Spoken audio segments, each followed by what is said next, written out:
estuvimos hablando acerca de los dos parámetros que son importantes para evaluar la eficiencia catalítica de una enzima, ¿cierto? El primer parámetro que habíamos hablado era el Km, ¿cierto? Y el segundo parámetro que habíamos conversado era la velocidad máxima, ¿ya? Entonces, básicamente, si nosotros hacemos la razón de velocidad máxima con Km, ¿ya? En el fondo, nosotros vemos, ¿cierto?, que a mayor velocidad máxima, obviamente la enzima es mejor. Y a menor Km, obviamente también la enzima es menor, ¿ya? Entonces, es importante ver que hay otra forma, ¿cierto?, de representar lo mismo. Y otra forma de representar lo mismo es el gráfico de doble recíproco, que es el gráfico de Lineweaver y Burke. En este caso, entonces, un parámetro, ¿cierto? Si se fijan, se forma, en lugar de una hipérbole, se forma una recta, lo que hace mucho más fácil la interpretación de los datos. Y la recta corta en el eje de las X y el valor que se obtiene, o sea, en el eje de las Y y el valor que se obtiene entonces es el recíproco de la velocidad máxima. Y en el eje de las X es el recíproco de la Km. Si se fijan, la diferencia fundamental de este gráfico con el gráfico de Michaelis y Menten es que este está hecho en base a recíprocos. Entonces, el valor de la concentración de sustrato se hace el inverso. Y lo que obtenemos entonces es una recta. Estos caballeros publicaron este trabajo en el año 1936, no, 34. O sea, estamos hablando de una época donde no habían computadores, por lo tanto, ¿cierto? El hecho de tener entonces una recta en lugar de una hipérbole para hacer los cálculos era muy, muy importante porque todo se hacía en base a papel milimetrado. Entonces, si yo entonces tenía una correcta recta, era mucho más fácil hacer, ¿cierto?, las interpretaciones que si lo hacía entonces respecto a una hipérbole, ¿ya?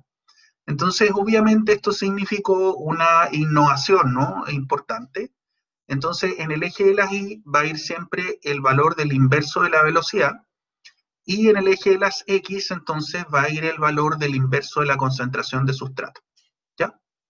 También es muy importante ver que la pendiente, ¿cierto?, representa el inverso de la eh, eficiencia catalítica. Si se fijan, la expresión está al revés, Km partido por Vmax.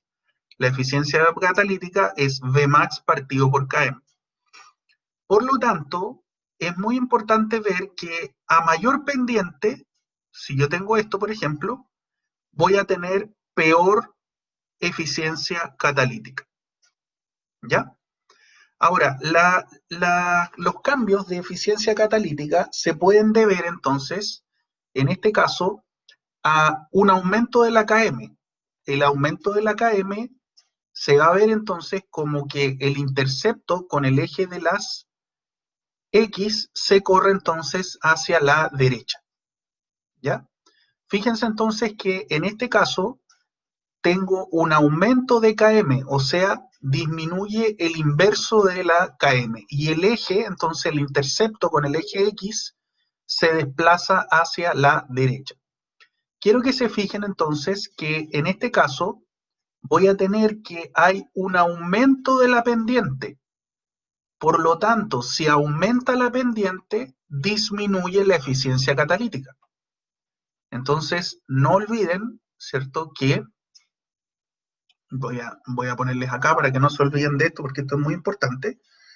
Vmax, ¿cierto?, partido por Km, representa entonces la eficiencia catalítica.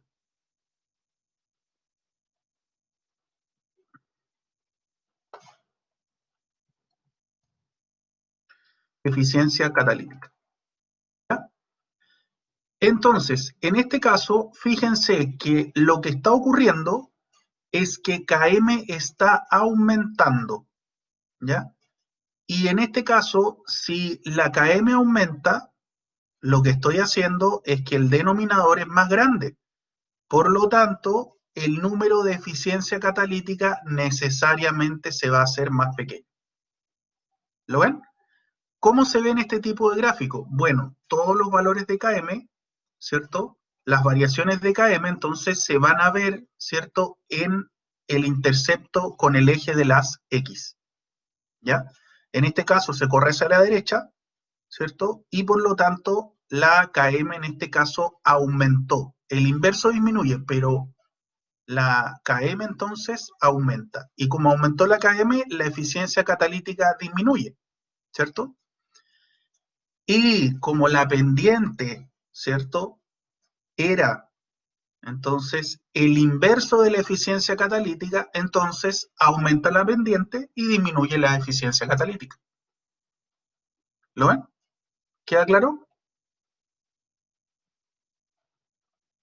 ¿Hay una pregunta? Mario Araya, cuénteme. Don Mario.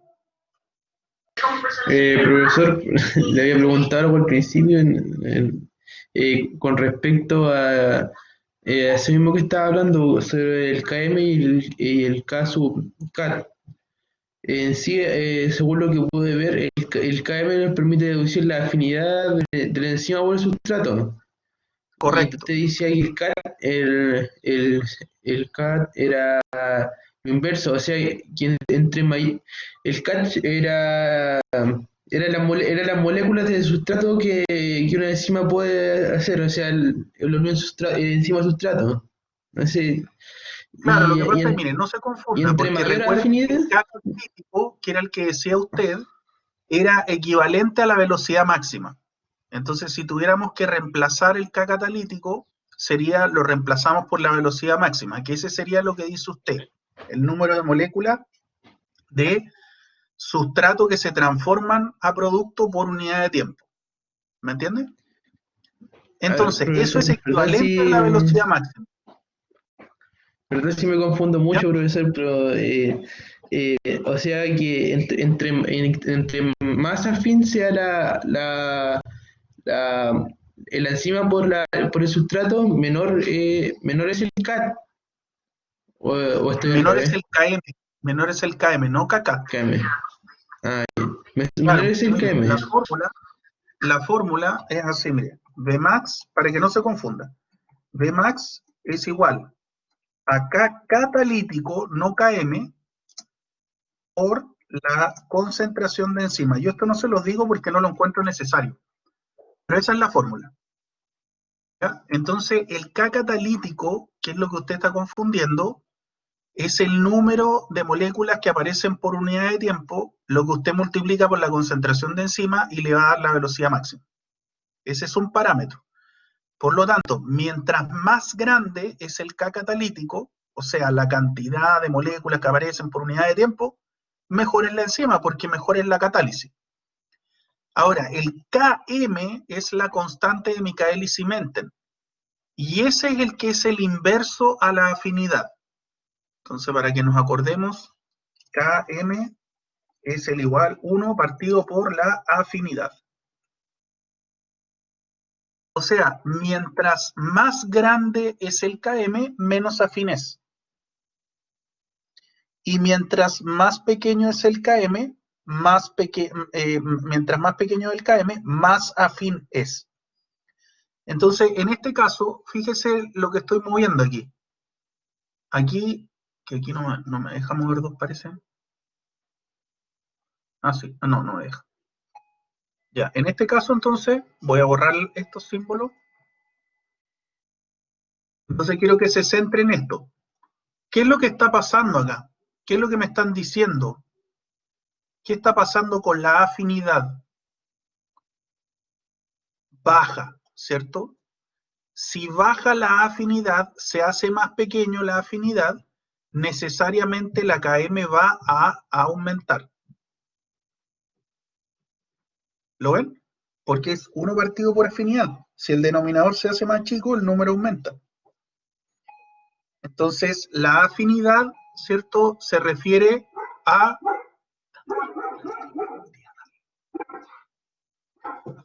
Entonces, en este caso, ¿cierto? Si la afinidad disminuye, entonces la KM aumenta. ¿Y eso es bueno o malo para la enzima? Malo, porque si aumenta la KM, la eficiencia catalítica va a disminuir necesariamente. ¿Ya? Lo importante es cómo lo veo en estos gráficos. En estos gráficos lo veo como aumento de la pendiente. ¿Ya? Entonces fíjense que en este caso yo tengo que la KM, ¿cierto? ¿Cierto? Está aumentando, por lo tanto, necesariamente la eficiencia va a caer. ¿Y cómo veo que cae la eficiencia? Porque en este tipo de gráfico la eficiencia es inverso a la pendiente. Entonces tiene más pendiente, por lo tanto es menos eficiente. Para que se acuerde, ¿cierto? Imagínese que usted tiene una polola, ¿cierto? Y la polola vive aquí, en la línea roja, en la punta del cerro. Y resulta que ahora se cambia a arriba, a B. Se cambia a B. ¿Dónde va a ser más eficiente ir a verla, antes o ahora? ¿Dónde va a costar más ir a verla si usted tiene bicicleta? ¿Cuál cuesta más subir? ¿Cuál tiene más pendiente? Imagínese que usted sube en bici o sube caminando. La B, por lo tanto va a ser menos eficiente, probablemente va a ir menos veces a la semana. Y va a decir, ay no, qué lata, va a tener que subir ese cerro, ¿no?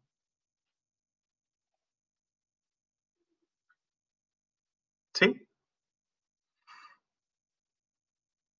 Por eso es que después uno casi que vive en la casa de la polola, ¿no?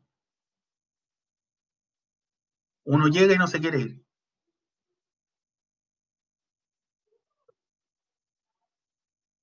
¿Sí? ¿Entendió? ¿Seguro?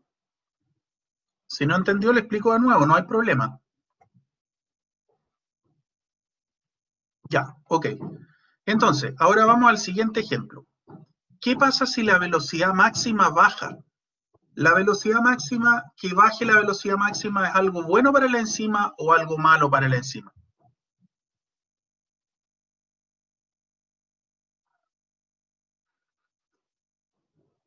Malo, correcto. Por lo tanto, la pendiente va a aumentar o va a disminuir.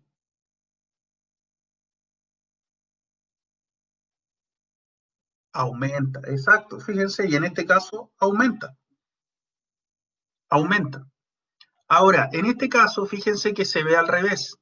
En este caso, la velocidad máxima baja, pero visualmente aumenta el inverso de la Vmax. Entonces, por eso es que parece como que sube.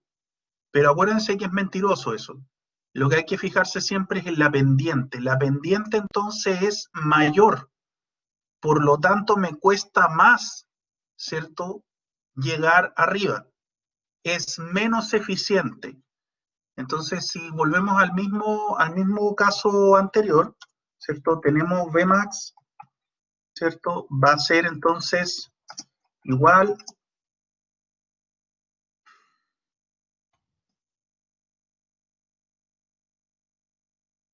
a el inverso, o sea, la KM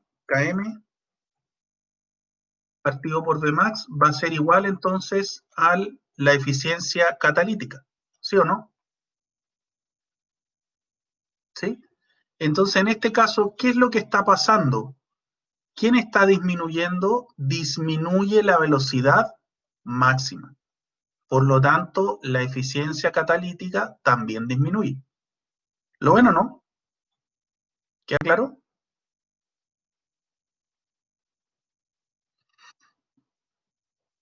Bien. Ahora, como les digo, ¿cierto? La eficiencia catalítica, entonces, si baja, significa que va a disminuir la Vmax partido por km, que es lo que les he estado hablando todo este rato, la eficiencia catalítica. Pero como la pendiente es el inverso, ¿cierto? Entonces, vamos a tener, ¿cierto?, que se va a ver, se puede ver así, ¿cierto? Se puede ver así. En todos estos casos, la pendiente está aumentando y la eficiencia catalítica está disminuyendo. ¿Ya? Esto parece que fuera fome, pero la verdad es que todos los estudios farmacológicos, todos los fármacos que ustedes toman, requieren este tipo de estudios, porque yo necesito entonces saber qué efecto está teniendo un determinado fármaco sobre las enzimas que está bloqueando, ¿ya? Entonces vamos a ver que dependiendo del tipo de mecanismo que tiene cada fármaco de interacción, entonces va a tener una dinámica que va a afectar la unión a sustrato, la catálisis o ambos, ¿ya? Entonces por eso es importante que aprendamos a leer este tipo de gráficos, ¿sí? Bien. Ya, veamos este ejercicio entonces. Anoten ustedes aquí, ¿cierto? ¿Qué pasa con la afinidad? ¿Qué pasa con la velocidad máxima? ¿Y qué pasa con la eficiencia catalítica? Les doy 2 minutos, ¿ya? Anoten aquí y después corregimos.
Ya, súper bien.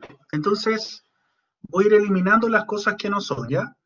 Entonces, en este caso, fíjense que muy bien, B tiene mayor afinidad, ¿ya?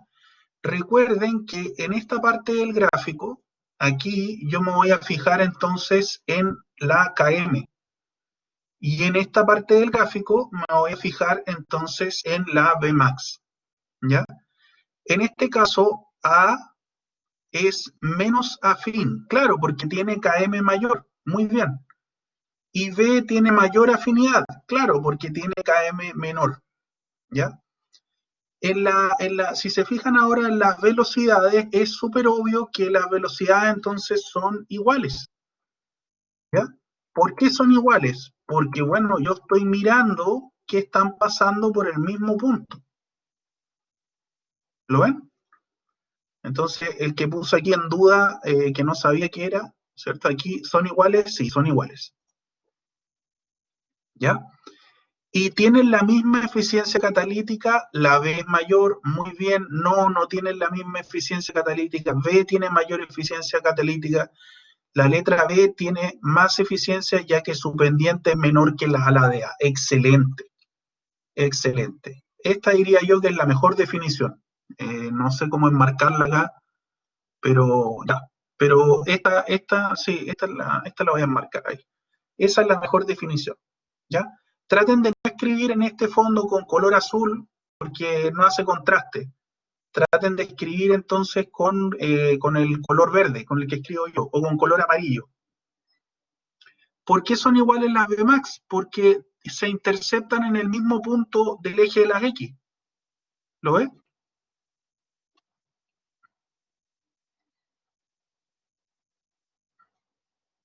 Ya. De nuevo, este otro ejercicio, a ver, traten de hacerlo.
Ya, muy bien. A ver, en un inicio tienen la misma, pero después la afinidad de A disminuye o la afinidad de B aumenta. No, tienen la misma afinidad, porque los dos tienen, ¿cierto? Empiezan en el mismo punto, por lo tanto, igual KM. Excelente. Estaría aquí. Entonces, aquí borramos el sí, borramos el no. Entonces, podríamos hacer como una mezcla, ¿no? Aquí, ¿cierto? Ambas tienen igual KM, ¿ya? No tienen la misma Vmax, no tienen la misma velocidad, que no cruzan en el mismo eje, en el mismo punto, diría yo, ¿no? Sí cruzan por el mismo eje, no, B tiene mayor velocidad máxima, muy bien. B tiene mayor velocidad máxima, muy bien. Y habría que completarlo con este, ¿no?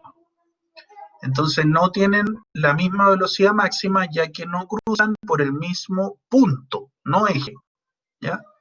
Por ende, B tiene mejor velocidad máxima, muy bien, mayor, excelente. B es más eficiente porque tiene menor pendiente, muy bien, y B es más eficiente ya que tiene menor pendiente. Pero tiene menor pendiente, ¿por qué? ¿Porque tiene mayor Vmax o porque tiene menor Km? Esa es la pregunta.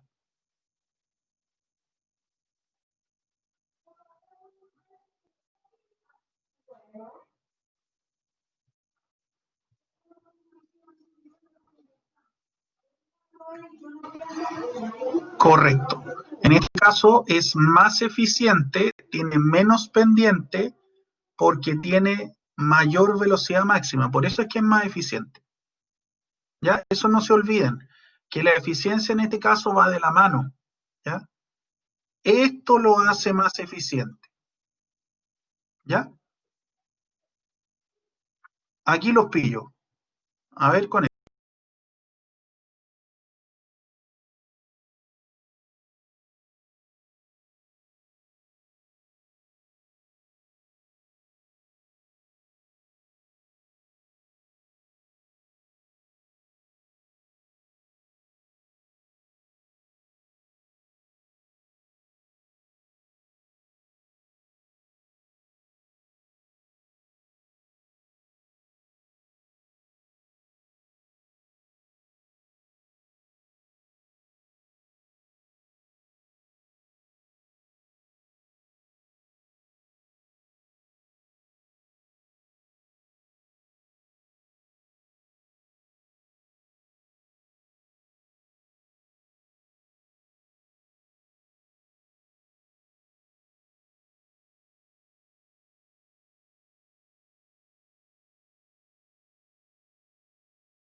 Veamos entonces.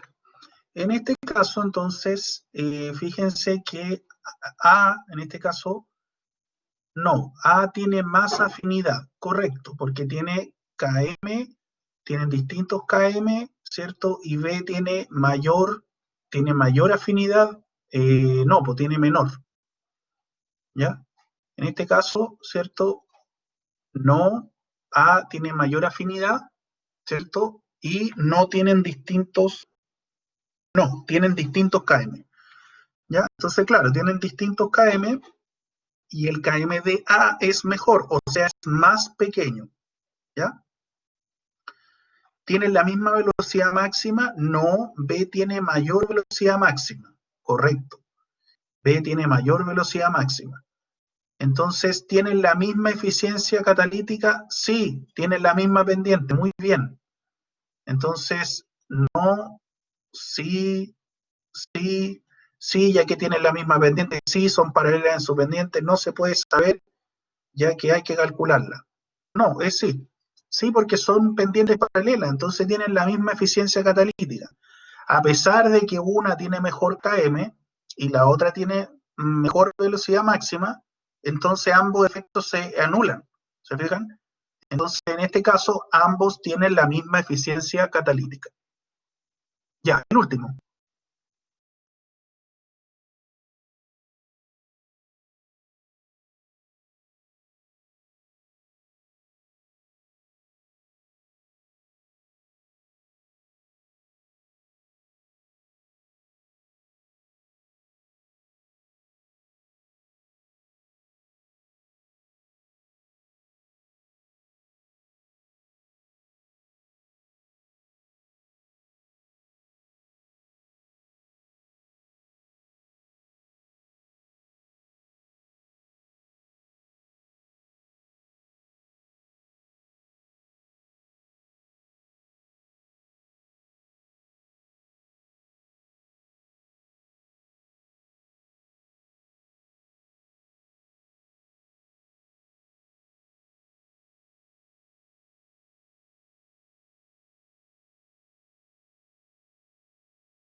Ya, a ver. Bien, no, B tiene mayor afinidad. B tiene mayor afinidad, claro, porque tiene KM más pequeña. B tiene mayor afinidad por tener menor KM. B tiene mayor afinidad. Muy bien. ¿Se intersectan en el mismo punto? No, no se intersectan en el mismo punto. B tiene mayor velocidad máxima. Muy bien. B tiene mayor velocidad máxima. Excelente. Ahí. ¿Ya? Y en este caso tienen la misma eficiencia, no, B tiene mayor eficiencia catalítica, B porque tiene menor pendiente, B tiene mayor eficiencia. Lo importante también, recuerden, es decir que tiene mayor eficiencia porque tiene mayor velocidad máxima y porque tiene mayor afinidad, o lo podrían decir al revés, ¿no? Menor KM. ¿Ya? ¿Queda claro? Entonces acá podría decirles aquí entonces, este lo vamos a anular, aquí, aquí, aquí. Entonces se los voy a escribir. Entonces en este caso B tiene mayor eficiencia porque tiene mayor Vmax y menor Km, ¿cierto? Que ustedes lo habían puesto como afinidad, ¿cierto? Tiene mayor afinidad. Entonces, como tiene mayor afinidad, tiene menor KM, ¿ya? Esto no es menor, ¿ya? Porque al final, cuando veamos ahora en un ratito, los inhibidores, ¿cierto? Vamos a ver entonces que el inhibidor puede afectar la velocidad máxima o puede afectar la KM, ¿ya? O los dos, dependiendo del mecanismo que usa, ¿ya? A ver, el decir que B tiene menor pendiente sería una explicación válida. Es que en realidad es correcto lo que dice, pero lo importante es el por qué, ¿ya? ¿Por qué tiene menor pendiente? ¿Por qué me importa que sepa el por qué? Porque si usted me dice lo de la velocidad máxima, yo sé que usted está viendo aquí, ¿cierto? Y si me dice lo de la KM, yo sé que es porque usted está viendo aquí. ¿Me entiende? En el fondo sabe por qué las rectas suben o bajan. Eso es lo importante, ¿ya? Ahora, obviamente, ¿cierto? En este caso está súper bien, ¿no? Está todo bien, ¿no? O sea, significa que entendieron el concepto general, ¿ya? Pero es muy importante que sepa el por qué, ¿ya? Bien, entonces vamos a ver lo que nos queda entonces de inhibidores. Vamos a ver que hay dos tipos de inhibiciones, la inhibición irreversible, ¿ya? Que en este caso se produce por modificación covalente de residuos de aminoácidos que participan, ¿cierto?, en el sitio catalítico o, ¿cierto?, que se unen a algún grupo prostético, ¿cierto?, de manera covalente y por lo tanto bloquean la acción de la enzima. Este tipo de inhibidores es importante para la investigación, ¿ya? Si usted va a hacer un doctorado, entonces, bueno, ahí ya tiene que saber estas cosas, ¿cierto? Pero no es el caso de la farmacología, porque a la farmacología le interesan los reversibles, ¿ya? ¿Por qué? Porque en el fondo el otro, el no competitivo, el irreversible, eh, lo que hace entonces es modificar covalentemente la enzima y eso ya no se lo saca más, la enzima muere con eso, ¿ya? Entonces, en este caso, lo que necesitamos es entonces un inhibidor que sea reversible, que se una un rato, ¿ya? Que modifique por un tiempo, que se una por interacciones débiles, ¿ya? Entonces, en este caso, vamos a tener un inhibidor competitivo, ¿ya? Que el inhibidor competitivo lo que va a interferir entonces es en esta parte, en la unión de la enzima al sustrato.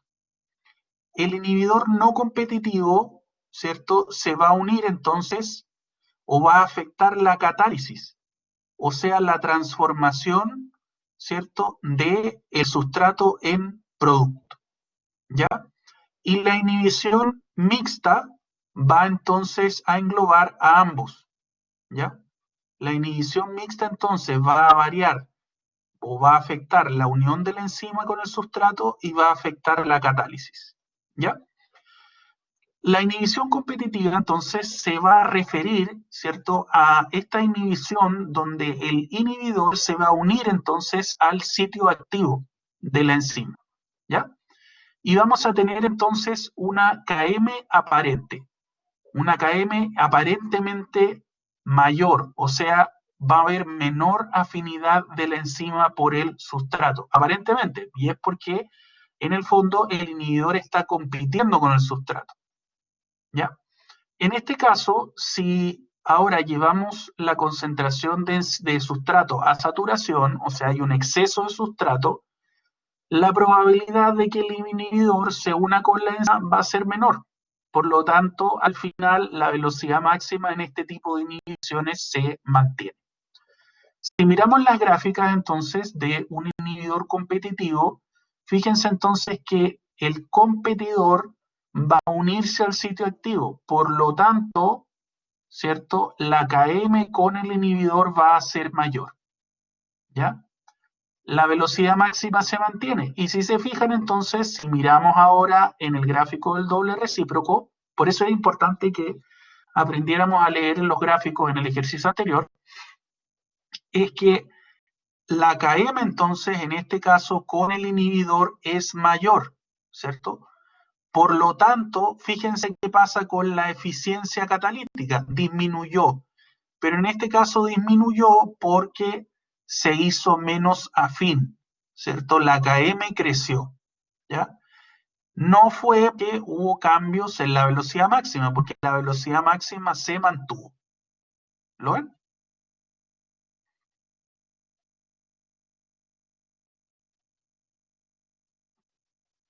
¿Ya? Ahora, la inhibición no competitiva entonces se refiere a que el inhibidor afecta la etapa de catálisis, o sea, la transformación del sustrato en producto. Por lo tanto, no va a afectar la unión de la enzima con el sustrato. Entonces, la KM se va a mantener constante. Sin embargo, obviamente esto va a afectar la velocidad máxima de la reacción. Entonces, si se fijan, en este tipo de inhibidor, la KM se mantiene, ¿ya? Sin embargo, la velocidad máxima, en este caso, disminuye. ¿Lo ven? Ahora, fíjense, aquí en el gráfico de doble recíproco no se ve afectado entonces la KM, sin embargo, claramente la velocidad máxima con el inhibidor disminuye. ¿Ya? Entonces, este tipo de gráfico es típico entonces de inhibidores no competitivos. Y la inhibición mixta entonces va a afectar ambos procesos, va a afectar la unión de la enzima al sustrato y va a afectar también la catálisis, por lo tanto va a afectar la KM y va a afectar la velocidad máxima. ¿Ya? Si se fijan entonces, acá yo tengo que la KM entonces aumentó, ¿cierto? Esta KM es mayor que la sin inhibidor y la velocidad máxima disminuyó, ¿ya? Esto es súper importante porque ustedes van a vivir con esto el otro año. Este curso, no me acuerdo cuál era, no, este es el de bachillerato, ¿ya? Si ustedes quieren medicina, enfermería, obstetricia, cualquiera de esas carreras, les digo al tiro que van a tener un año de farmacología, ¿ya? Creo que las que más tienen son medicina y OSMA, ¿ya? Pero ustedes van a vivir con la fármaco, entonces esto va a ser común, ¿cierto? ¿Cuál tiene mayor inhibidor? ¿Cuál inhibe más? ¿Cuál inhibe menos? ¿Ya? ¿Qué tipo de mecanismo tiene este fármaco? Esto es súper importante, ¿ya? El hecho de que la inhibición sea mixta no tiene que ver con la calidad de la inhibición, ¿ya? Hay inhibidores competitivos que son fabulosos, ¿ya? Y hay inhibidores mixtos que son muy malos. Entonces eso no tiene que ver, esto es solamente el mecanismo. En resumen, entonces, es importante entonces que tengan presente lo que les dije al principio de la clase, que la velocidad máxima, entonces, partido por la Km va a ser igual a la eficiencia catalítica. ¿Ya? Entonces, si yo le pongo aquí eficiencia catalítica, y yo les pongo acá entonces Km, ¿cierto? Fíjense entonces que en este caso, ¿cierto? Yo voy a tener todos los tipos de inhibición. Entonces, la competitiva, ¿qué es lo que va a hacer? Va a aumentar el valor de Km. Y si aumenta la Km, va a disminuir la eficiencia catalítica. ¿Lo ven? Si el competitivo, ¿qué es lo que va a hacer? El competitivo entonces va a disminuir la velocidad máxima, ¿ya? Y si disminuye la velocidad máxima, disminuye la eficiencia catalítica, ¿sí? Y el inhibidor mixto va a disminuir la V máxima, la Vmax, y va a aumentar la Km, por lo tanto igual va a disminuir la eficiencia catalítica. Por lo tanto, todos los inhibidores van a disminuir la eficiencia catalítica, por eso se llaman inhibidores, ¿ya? Si no, se llamarían activadores. ¿Sí? Bien. Lo que nos queda entonces es una parte muy cortita. Vamos a ver entonces los tipos de regulación enzimática. Vamos a ver la regulación por modulación alostérica, por modificación covalente y por escisión proteolítica. La modulación alostérica ya lo habíamos conversado en la unidad anterior, nada más que ahora está referida evidentemente a enzimas. Por lo tanto, ya no hablamos de afinidad ligando, sino que hablamos de afinidad a sustrato, ¿ya? Pero el concepto obviamente es el mismo. La activación alostérica lo que hace es aumentar la afinidad por el sustrato y la inhibición alostérica lo que hace es inhibir la afinidad por el sustrato, ¿ya? ¿Por qué ocupamos lo de la afinidad? Porque este es el tipo de enzimas de modulación alostérica más común en la célula, ¿ya? El modulador alostérico que afecta la afinidad por el sustrato. En este caso, entonces, ¿cómo saber que estamos en presencia de un mecanismo alostérico y no estamos en presencia de un inhibidor? Porque en este caso, fíjense que la curva de saturación no es un hipérbole, como en el caso anterior, ¿cierto? Así, ¿no? ¿Se acuerdan? Este tipo de cinética no tiene cinética de Michaelis-Menten, tiene una cinética de tipo sigmoidea, ¿ya? La forma de esta curva es sigmoidea, como una S. Entonces, todos los gráficos que yo vea así, inmediatamente yo veo, ¿cierto?, que estas enzimas, entonces, son de tipo alostérica. No existe algo que las potencie a las enzimas. Claro que sí, po. Este tipo de enzimas tienen esa particularidad, que tienen potenciadores que se llaman moduladores positivos y tienen inhibidores que se llaman moduladores negativos. Entonces, la misma enzima puede actuar dependiendo del entorno donde se encuentre, más rápido o más lento. Esa es la gracia de la regulación sigmoidea. Pero que no sea por el ambiente, sí, claro. Así como farmacológicamente, potenciar una enzima. Sí, hay diferentes formas de potenciarla, ¿ya? Por ejemplo, una puede ser a través de moléculas, pero lo que se usa mucho para potenciar las enzimas es obviamente la ingeniería genética, o sea, hacer mutaciones a las enzimas y ver si estas van ganando eficiencia o no, ¿ya? Eso es la biología molecular en su máxima expresión, ¿sí? Bien, entonces en este caso, un modulador positivo, ¿cierto? Fíjense que va a aumentar la afinidad de la enzima por el sustrato. En este caso hablamos de K05 y no hablamos de Km porque no sigue la cinética de Michaelis-Menten. Entonces, ¿cierto? Vemos que el K05 entonces en este caso disminuye, o sea, la afinidad aumenta, ¿ya? O sea, un activador alostérico va a mejorar la afinidad de la enzima por el sustrato. Lo contrario entonces va a ser un inhibidor. El inhibidor entonces lo que va a hacer es aumentar el K05, o sea, disminuir la afinidad de la enzima por el sustrato, ¿ya? La regulación por modificación covalente es súper interesante porque a nivel celular existen más de 100 tipos diferentes de modificaciones covalentes reversibles. O sea, la gracia de este sistema es que se modifica y esa modificación se puede retirar. A nosotros nos interesa la ofosforilación, no nos interesan las demás para lo que vamos a ver en el metabolismo. Entonces, fíjense que para catalizar entonces la modificación, la enzima requiere de enzimas entonces que catalicen la modificación, que hagan la modificación covalente. Y para que el proceso se complete y sea reversible, tengo que tener otra enzima entonces que sea capaz de retirar esa modificación, ¿ya? El ejemplo que vamos a utilizar en bioquímica entonces es la fosforilación y la desfosforilación, ¿ya? En este caso entonces la fosforilación va a estar catalizado por quinasas, ¿ya?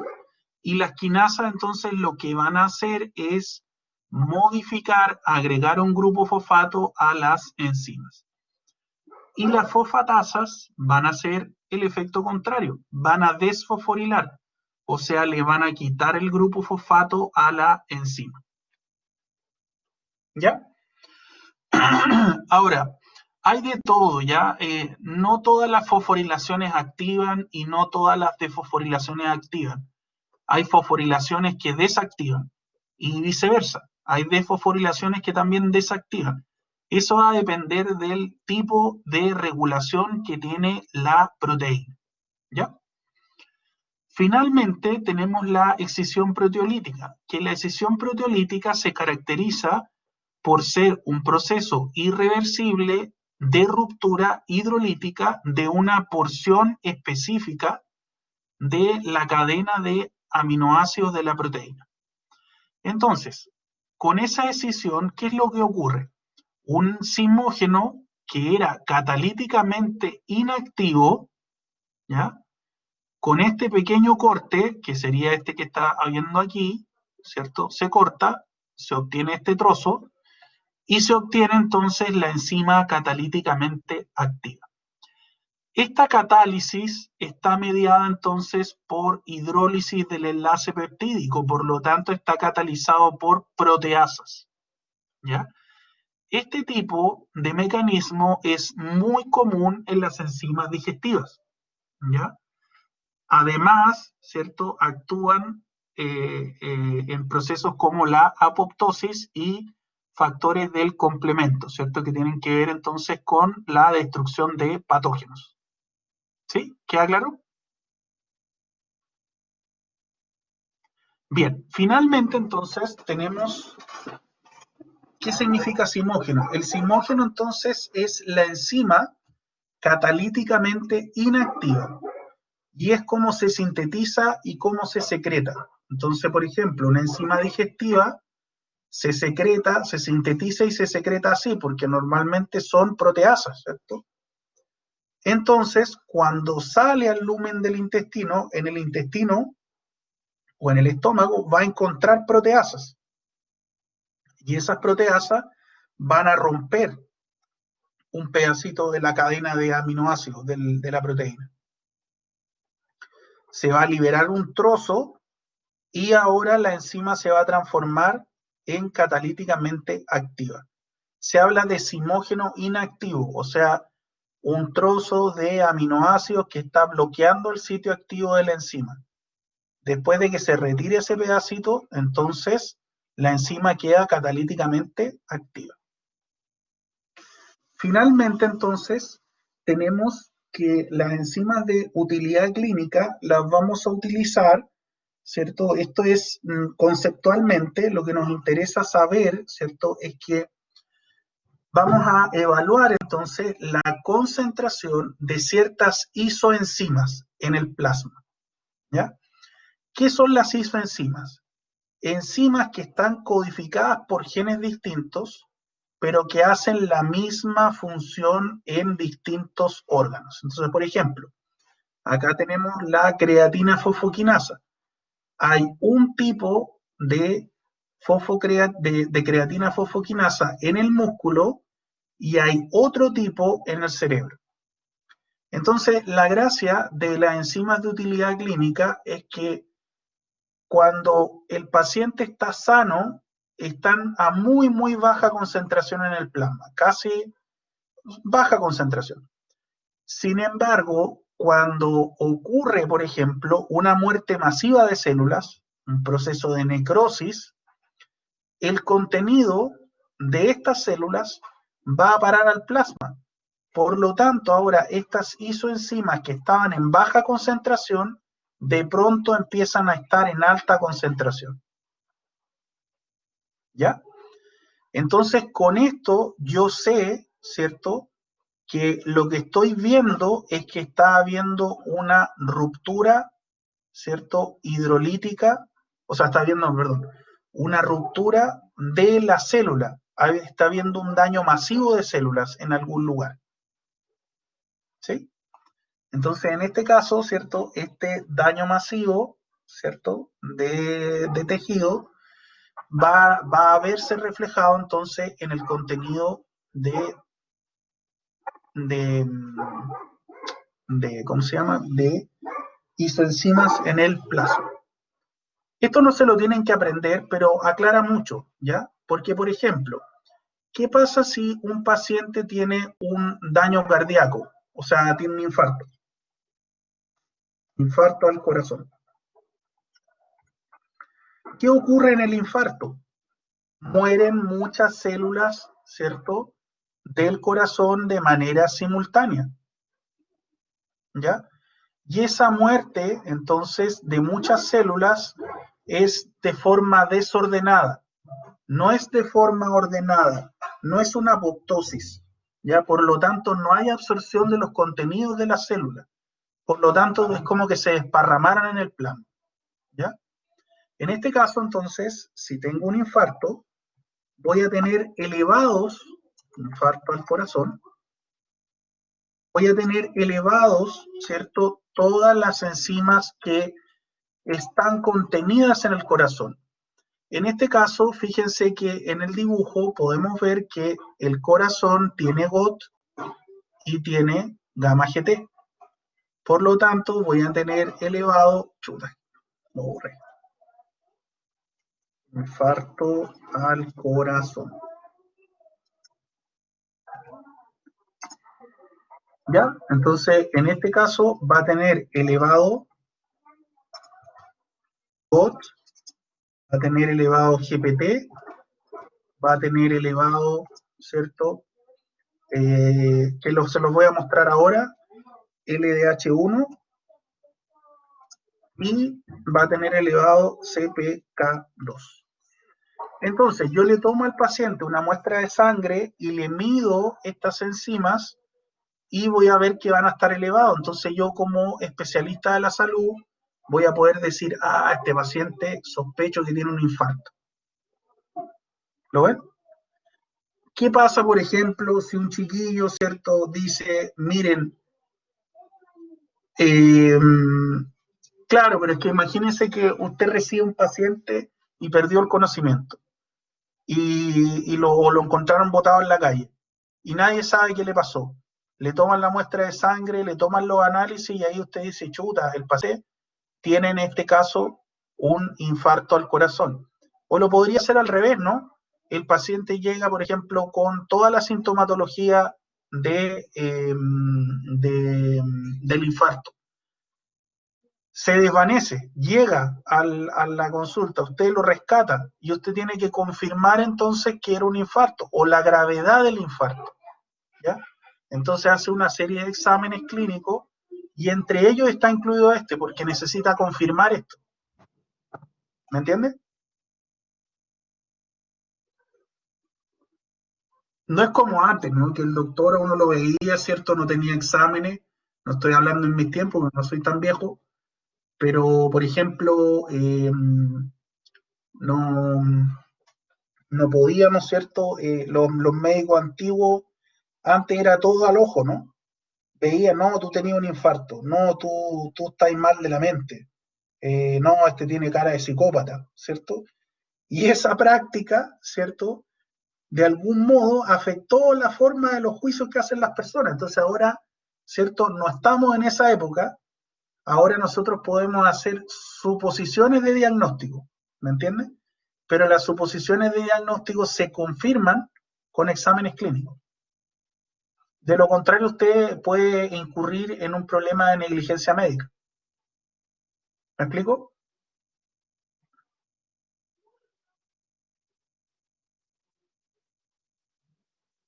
¿Ya? Ahora, ¿qué pasa, por ejemplo, si la persona, por ejemplo, tiene un derrame cerebral? Entonces, usted ve la misma persona que está desmayada solamente. Chuta, ¿y cómo sé yo que tiene un derrame cerebral? Un derrame cerebral, o tiene un infarto cerebrovascular, ese. Infarto cerebrovascular. ¿Ya? Un accidente cerebrovascular, ¿cierto? ¿Cómo voy a saber? Bueno, tengo que ver entonces las enzimas que están presentes en el cerebro. En este caso, va a tener elevado GPT, ¿cierto? Va a tener elevado CPK1, ¿cierto? Y va a tener elevado hasta ahí. Eso va a tener elevado. ¿Lo ven? Entonces, obviamente, ya al 18, ahora que nos van a dejar salir, ¿no? Nos van a dejar salir. Alcohol por montón, ¿cierto? Alcohol, ¿cierto? Algunos, ¿no? Algunos, no los estudiantes de Bachi y de la USS, obviamente. Otros estudiantes, ¿no? Que tomen alcohol.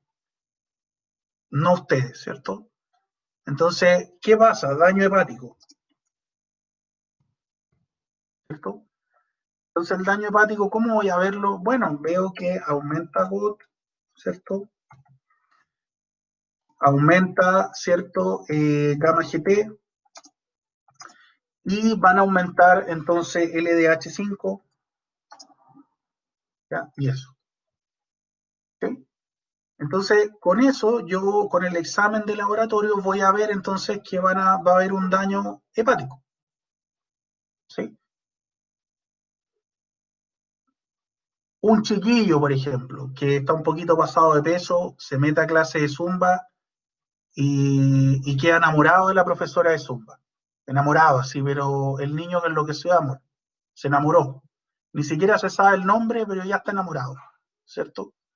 Entonces, en este caso, ni siquiera le ha hablado, no sabe cómo se llama, nada, pero entonces enamorado, profe, zumba. ¿Sí? Entonces, si está enamorado la profe de zumba, lo más probable es que en la primera clase, para no quedar mal, de puro motivado, ¿cierto? Va a hacer todos los ejercicios, pero a morir, ¿no? El problema es al día siguiente, ¿no? ¿Qué pasa con la musculatura de ese muchacho? Lo más probable es que sufra daño, ¿cierto? Porque excedió su capacidad física. Entonces va a tener GOT, ¿cierto? Va a tener GPT, va a tener entonces LDH1, ¿ya? Y va a tener CPK3 elevado. ¿Me sigue?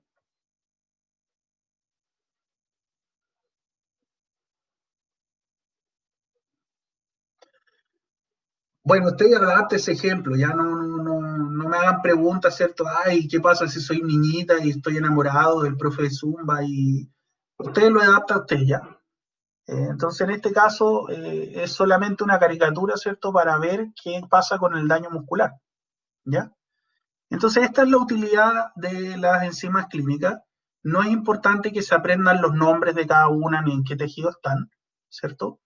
Pero sí es importante que entiendan el concepto, ¿ya? Que son básicamente isoenzimas que están presentes en muy baja cantidad y que al haber un daño en algún tejido, ahora van a parar al plasma y yo las puedo detectar, ¿Ya? Bien, muchachos, terminamos la unidad. Recuerden que el lunes no hay control, el control lo vamos a hacer el día viernes. El día lunes lo que vamos a hacer entonces es comenzar con la unidad número 3 para que ojalá se vaya con la unidad número 3 lista para las vacaciones del 18, ¿ya? Para que a la vuelta podamos hacer entonces el control de la unidad número 3, ¿ya? Que podamos hacer unas sesiones de repaso, ¿cierto? Antes de la prueba. Entonces la idea es que el lunes, después del 18, hagamos entonces el control de la unidad número 3. Si nos falta tiempo para terminar la materia de la unidad número 3, no hay problema.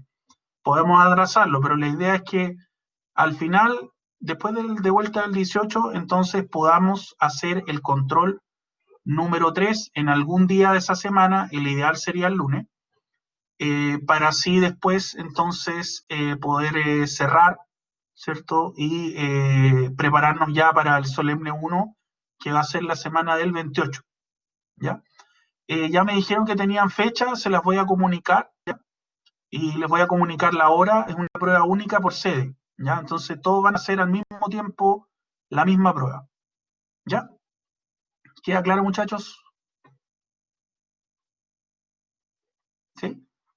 Me pasé un poquitito, pero 5 minutos, ¿ya? ¿Para qué vamos a dejar esto para el lunes? La idea era cerrar de manera correcta la unidad.